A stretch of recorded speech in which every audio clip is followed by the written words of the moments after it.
Ngayong gabi, ihahandog ko sa inyo ang kwento ni Marco, isang lalaking may madilim na lihim na nakatago sa kanyang journal.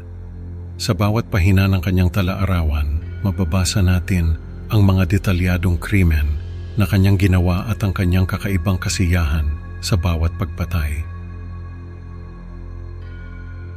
Sa unang bahagi ng kwento, makikilala natin ang mga biktima ni Marco, mula kay Liza na binitin sa puno, kay Carlo na sinaksak ng walang awa, hanggang kay Jenny na pinahirapan bago tuluyang pinatay.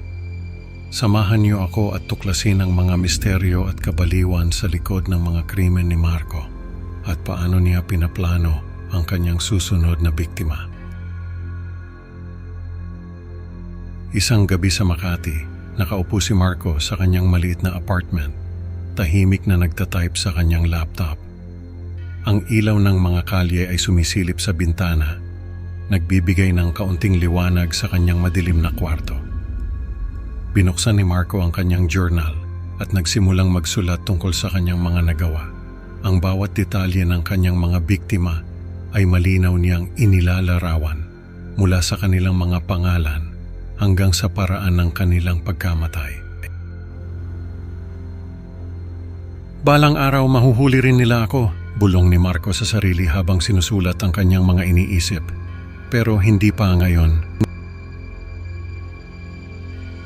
Habang isinusulat ni Marco ang kanyang mga alaala, nararamdaman niya ang kakaibang kasiyahan at takot. Ang kanyang mga mata ay nagliliwanag sa bawat pag-alala ng kanyang mga krimen. Sa bawat pahina ng kanyang journal, mas lumalalim ang kanyang pagkabaliw at nagiging mas baluktot ang kanyang moralidad. Sa Luneta Park, isang tahimik na gabi, si Marco ay nakatayo sa ilalim ng isang malaking puno. Ang mga ilaw ng parke ay nagbibigay ng malamlam na liwanag sa paligid. Pinuhat ni Marco ang walang malay na katawan ni Liza, isang dating kaklase, at binitin ito sa puno gamit ang isang lubid. Tinitiyak niyang magmumukhang isang pagpapakamatay. "Patawad, Liza," bulong ni Marco habang inaayos ang katawan ni Liza. "Hindi mo ito nararapat pero kailangan ko itong gawin." Matapos ang insidente, naramdaman ni Marco ang kakaibang kasiyahan sa kanyang nagawa. Lumakad siya palayo sa parke, iniisip ang kanyang susunod na biktima. Habang naglalakad si Marco, napansin niya ang mga tao sa paligid na walang kamalay-malay sa kanyang nagawa. Naramdaman niya ang kakaibang kapangyarihan na tila siya lang ang may kontrol sa kanilang mga buhay. Ano kaya ang susunod na hakbang ni Marco sa kanyang madilim na misyon? Sa isang lumang bahay sa Quezon City, si Marco ay nag-aabang sa dilim. Ang bahay ay puno ng mga alikabok at mga lumang kasangkapan. Ang mga anino ng mga lumang upuan at mesa ay tila gumagalaw sa bawat paghinga ng hangin, nagdadala ng malamig na pakiramdam sa paligid. Tahimik si Marco, hawak ang kutsilyo sa kanyang kamay, naghihintay ng tamang pagkakataon. Biglang pumasok si Carlo, walang kamalay-malay sa panganib na naghihintay sa kanya. Sa isang iglap, sumugod si Marco at sinaksak ang kanyang pinsan ng walang awa. Ang bawat saksak ay puno ng galit. Bawat galaw ay sinadya upang magdulot ng matinding sakit. "Hindi mo dapat ginawa iyon sa akin, Carlo," bulong ni Marco habang pinapanood ang pag-agos ng dugo mula sa katawan ni Carlo. Ang mga mata ni Carlo ay unti-unting nawala ng buhay, habang si Marco ay nakaramdam ng kakaibang kasiyahan. Lumabas si Marco sa bahay, iniwan ang katawan ni Carlo na walang buhay. Mas naging brutal at walang awa si Marco sa kanyang mga susunod na plano. Habang naglalakad palayo, narinig ni Marco ang mga aso na tahol ng tahol. Tila nararamdaman ang presensya ng kamatayan. Napatigil siya sandali, nag-isip kung paano siya nakaligtas sa bawat krimen na nagawa niya. Ngunit alam niyang hindi pa tapos ang lahat. Sa isang abandonadong warehouse sa Marikina, si Marco ay naghahanda ng kanyang mga kagamitan. Ang lugar ay madilim at malamig, puno ng mga kalawangin na kagamitan. Ang bawat tunog ng kanyang paghahanda ay parang musika sa kanyang pandinig, nagdadala ng kasiyahan at kapangyarihan. Dumating si Jenny, ang kanyang dating kasintahan, walang kamalay-malay sa kanyang kapalaran. Pinahirapan ni Marco si Jenny bago ito tuluyang patayin. Ang bawat sigaw ni Jenny ay nagdulot ng kasiyahan kay Marco. Wala kang karapatang magtaksil sa akin, sigaw ni Marco habang pinahihirapan si Jenny. Ito ang kabayaran mo. Ang bawat salita ay puno ng galit at paghihiganti. Matapos ang insidente, napansin ni Marco ang kanyang tumitinding kasiyahan sa pagpapahirap. Lumabas siya sa warehouse, iniisip ang kanyang susunod na biktima. Habang naglalakad palayo, naramdaman niya ang lamig ng gabi. Ang mga ilaw ng mga poste ay nagbigay ng mahinang liwanag, tila sinasabayan ang bawat hakbang niya. Naramdaman niya ang kakaibang kasiyahan sa bawat pag-alala ng mga sigaw ni Jenny. Ngunit alam niyang kailangan niyang magpatuloy. Sa susunod na kabanata, mas lalalim pa ang pagkabaliw ni Marco habang naghahanap siya ng bagong biktima. Noong ika-15 ng Disyembre, sa isang bus stop malapit sa Ayala Avenue, si Marco ay nag-aabang. Ang paligid ay puno ng mga taong nagmamadali, pero si Marco ay nakatuon lamang kay Ramon. Nakikita niya itong pababa ng bus, pagod mula sa trabaho bilang security guard sa isang mall. Sinundan ni Marco si Ramon mula sa kanyang trabaho patungo sa isang bar. Pinagmasdan niya ang bawat kilos ni Ramon, inaalam ang kanyang mga kahinaan.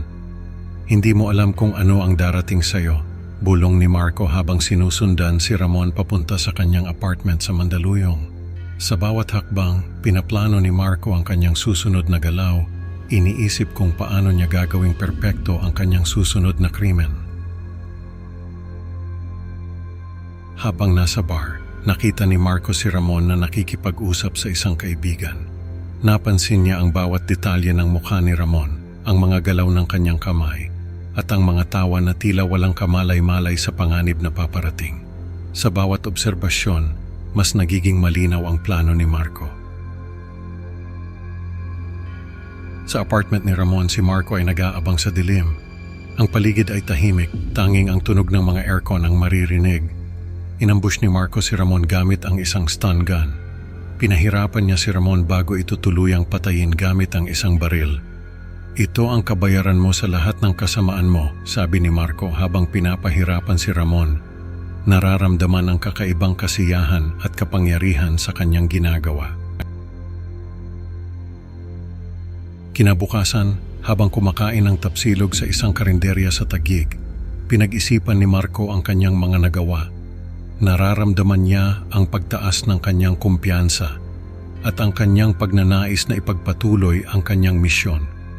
Habang kumakain, narinig ni Marco ang mga usapan ng mga tao sa paligid tungkol sa mga krimen na nagaganap sa lungsod. Napangiti siya ng lihim.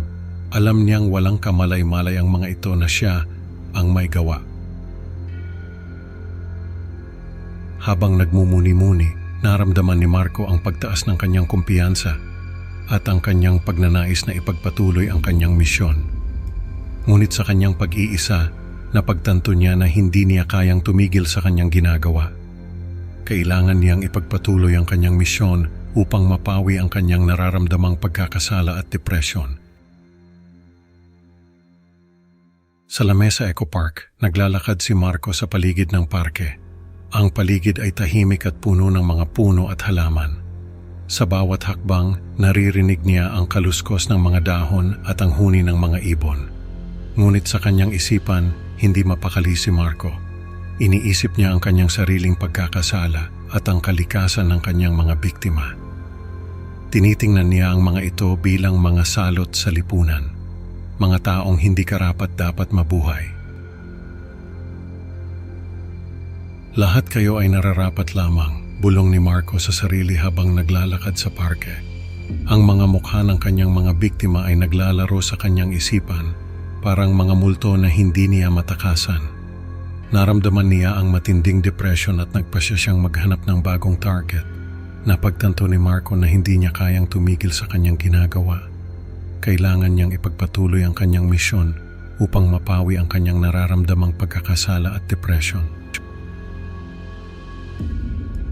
Sa isang madilim na eskinita sa Cubao, si Marco ay nag-aabang. Ang paligid ay puno ng mga tambak ng basura at mga pader na puno ng graffiti. Ang amoy ng nabubulok na pagkain at ang ingay ng mga daga ay nagdaragdag sa madilim na atmosfera ng lugar. Nakita ni Marco si Tonyo, isang drug dealer na naghihintay ng kasunduan. Pinaplano ni Marco na harapin at patayin si Tonyo bilang bahagi ng kanyang misyon. Ikaw ang susunod, bulong ni Marco habang pinagmamasdan si Tonyo. Habang pinagmamasdan niya si Tonyo, napansin ni Marco ang mga kilos nito at ang kanyang mga kahinaan. Sa bawat hakbang, pinaplano ni Marco ang kanyang susunod na galaw. Iniisip kung paano niya gagawing perpekto ang kanyang susunod na krimen.